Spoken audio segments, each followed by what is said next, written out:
mula po sa Jusaika Japan Surface. May bago naman po tayong ating modern, high quality kitchen cabinet po. So bagay na bagay po ito sa medyo mga malalaki yung kusina nila. Kasi siya po ay isang dipa at siya po ay halos mga 8 feet.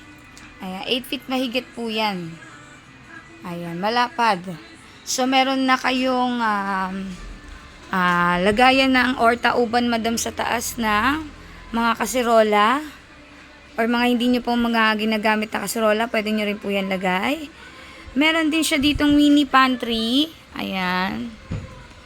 Dito nyo lalagay po yung inyong mga paboritong grocery na pinamili. Meron din siyang lagayan dito ng mga kutsara tinidor ninyo.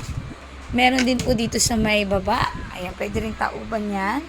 At the same time, ito naman po, pwede nyong lagyan ng display yan ng mga inyong mga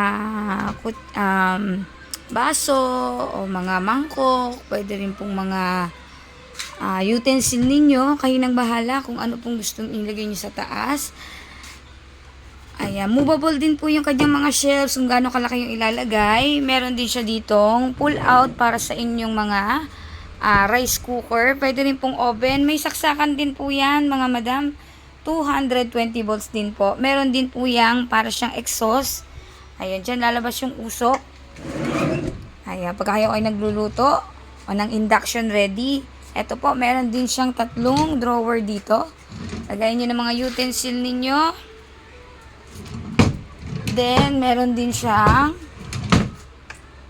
ayan, meron pang tauban pa dito. Another pa ulit sa ilalim.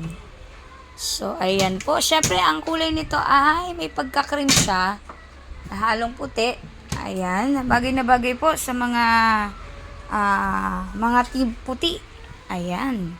So, sa mga interesado po, pwede po silang mag-PM. Open din po ito for cash or installment po.